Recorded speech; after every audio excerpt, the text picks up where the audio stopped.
اعوذ باللہ السمیع العلیم من الشیطان الرجیم، بسم اللہ الرحمن الرحیم۔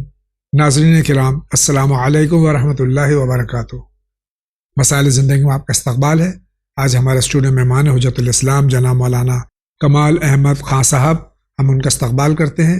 لیکن اس سے قبل کہ آج کا یہ ایپیسوڈ شروع ہو، آج کی اس مبارک رات نیمہ شعبان اور کل کا دن 15 شعبان المعظم، یہ ہمارے لیے بہترین عیدوں میں سے ایک عید ہے، جس میں کہ ہمارے زمانے کے امام، ہمارے صاحب، ہمارے آقا و مولا حضرت ولی عصر اجل اللہ تعالیٰ فرجہ الشریف کی ولادت باسعادت ہے۔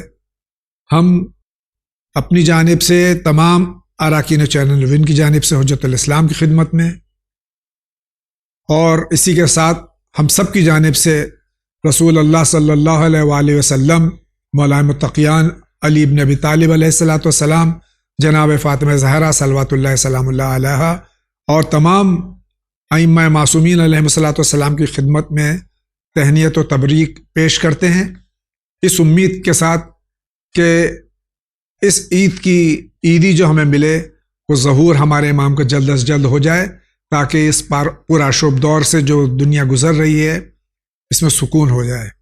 آئیے اسی کے ساتھ میں حجت الاسلام کا استقبال کرتے ہوئے آپ سب کی جانب سے اور اپنی جانب سے سلام عرض کرتا ہوں۔ آغا السلام علیکم ورحمۃ اللہ وبرکاتہ۔ وعلیکم السلام ورحمۃ اللہ وبرکاتہ۔ آپ کی خدمت میں بھی اس عظیم عید کی میں مبارکباد پیش کرتا ہوں، اور آج کی جو شب ہے یہ عبادت کی شب ہے، اور میں آپ سے گزارش کروں گا کہ آپ اس سلسلے میں مختصراً کچھ ارشاد فرمائیں۔ بسم اللہ الرحمن الرحیم وبہ نستعین وہو خیر المعین۔ ہم تمام مومنین و مومنات کی خدمت میں منجی عالم بشریت کی آمد پر تبریک اور تہنیت پیش کرتے ہیں، اور ساتھ ہی بالخصوص بی بی زہرا دو عالم سلام اللہ علیہ کی خدمت میں تبریک و تہنیت پیش کرتے ہیں۔ آپ کی خدمت میں عرض کریں کہ امام زمان اجل اللہ تعالیٰ فرجہ الشریف کی ذات وہ ذات ہے کہ حتیٰ کئی کتابیں قرآن میں امام زمان کا ذکر کہاں کہاں آیا ہے اس عنوان سے لکھی گئی ہیں۔ اور سب سے بڑی بات تو میں آپ کی خدمت میں عرض کروں کہ اس کائنات کو جس مقصد کے لیے خلق کیا گیا ہے، اس مقصد کو جس ذات کے ذریعے پورا کیا جائے گا وہ ذات ہے امام زمان اجل اللہ تعالیٰ فرجہ الشریف کی، کیونکہ پروردگار عالم فرماتا ہے ان الارض یرثها عبادی الصالحون، اس زمین کے وارث ہمارے صالح بندے ہوں گے۔ اور ظاہر سی بات ہے کہ صالح بندے اہل بیت علیہم الصلوۃ والسلام کے علاوہ یہ عنوان بطور عتم کسی اور پر صادق نہیں آتا۔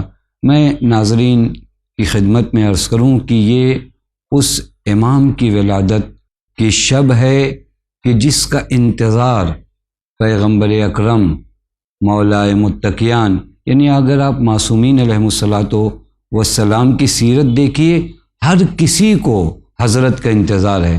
میں فقط ایک روایت عرض کروں تاکہ آپ سمجھ سکیں کہ شدت انتظار کیا ہے۔ اسبغ ابن نباتہ جو امام علی علیہ الصلوۃ والسلام کے اصحاب خاص میں سے تھے، وہ فرماتے ہیں کہ ایک دن میں مولا کی بارگاہ میں گیا، یعنی مولا کائنات کی بارگاہ میں حاضر ہوا، میں نے دیکھا کہ حضرت زمین پر تشریف فرما ہے، اور بڑی شدت کے ساتھ یہ جملہ ارشاد فرماتے ہیں وَشَوْقَاهُ إِلَىٰ رُؤْيَتِهِ وَشَوْقَاهُ إِلَىٰ رُؤْيَتِ أَصْحَابِهِ۔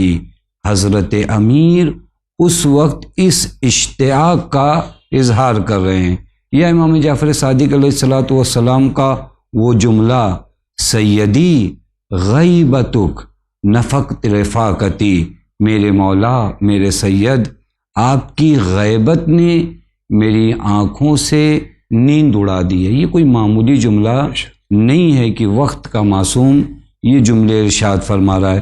لہٰذا یہیں سے ہمارے لیے واضح ہو سکتا ہے کہ آج کی شب کس قدر مبارک شب ہے، جس کا انتظار تمام انبیاء، تمام اولیاء، تمام ائمہ علیہم الصلوۃ والسلام کو ہے۔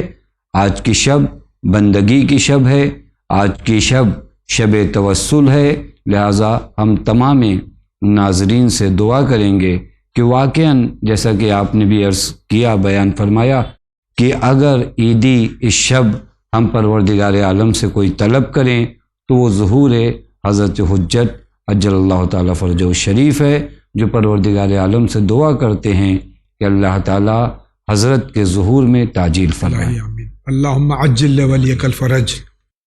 آغا اجازت تو پروگرام شروع کریں، بہت بہت شکریہ آپ کا۔ دیکھتے ہیں سب سے پہلے کس کا سوال ہے۔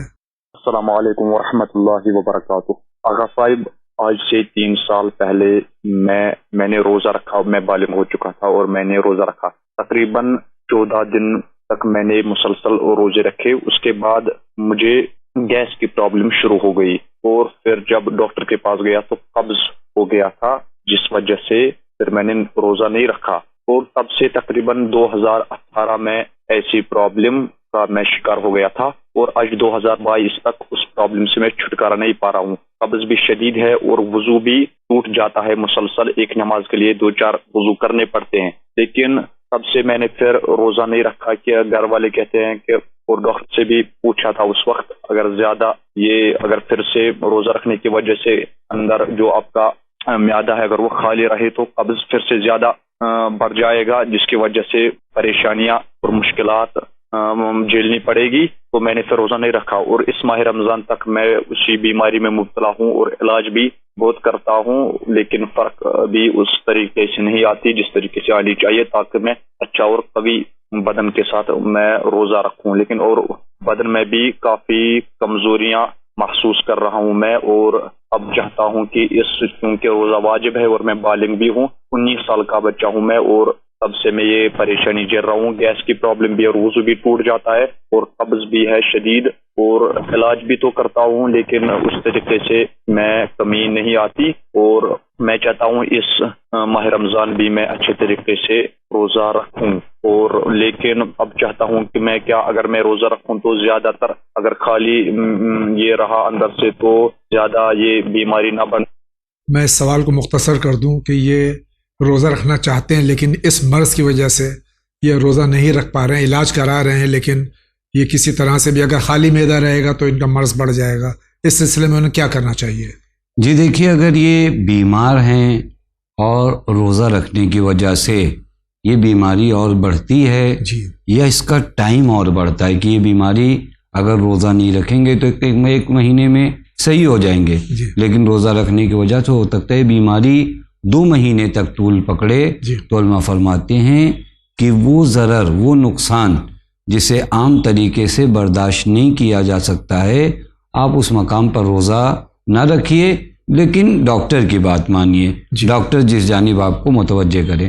اب اگر آپ روزہ نہیں رکھ پاتے بیماری کی وجہ سے تو سال آئندہ آنے والے رمضان مبارک تک آپ ان روزوں کی قضا کر دیں۔ جی، اگر وہ بھی ممکن نہیں ہوا، چونکہ لگاتار آپ کی یہ بیماری چلتی رہی اور ماہ مبارک کے دوم آ گیا، تو پھر ایسی صورت میں 750 گرام گیہوں آٹا یہ آپ بطور فدیہ ادا کر دیں، ہر روزے کے بدلے، ہر روزے کے بدلے۔ میں اسی کے ساتھ ایک بار پھر میں گزارش کروں گا تمام ناظرین سے کہ جس طرح سے اب یہ سوال ماہ رمضان المبارک کے سلسلے میں تھا، آپ قبل از وقت اپنے سوالات، جو مسائل آپ کے ماہ مبارک رمضان کے سلسلے میں ہیں، درج کرا دیں تاکہ اس کا جواب قبل از وقت دیا جا سکے، ورنہ ہر سال یہ ہوتا ہے کہ وقت گزر جاتا ہے، تیسرے ہفتے ماہ مبارک کے یا چوتھے ہفتے ماہ مبارک کے سوالات آتے ہیں اور شوال کا مہینہ شروع ہو جاتا ہے، تو پھر جو سوالات کا کوئی مقصد نہیں ہوتا ہے۔ بہرحال یہ پھر گزارش کر رہا ہوں کہ آپ کے جو مسائل ہیں ماہ مبارک کے سلسلے میں وہ آپ جلد از جلد ہم تک پہنچائیں سوالات، علماء کرام اس کا جواب دیں گے۔ بہت بہت شکریہ۔ اگلے سوال کی طرف بڑھتے ہیں۔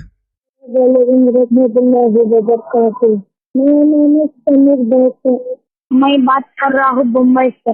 آپ کا چینل جو ہے وہ بہت اچھا لگا ہے مجھے، آپ مجھے یہ دعا میں یاد رکھ سکتے، میں آپ کے لیے ایک دعا مانگوں گا، قبول کیجیے گا پلیز، مجھے ایک دعا قبول کیجیے گا، میں لبی جلدی سے ختم کر کے ایک اچھا سا مولوی صاحب بنوں اور اچھا سا شریف انسان بن کے اچھا غریبوں کی مدد کرے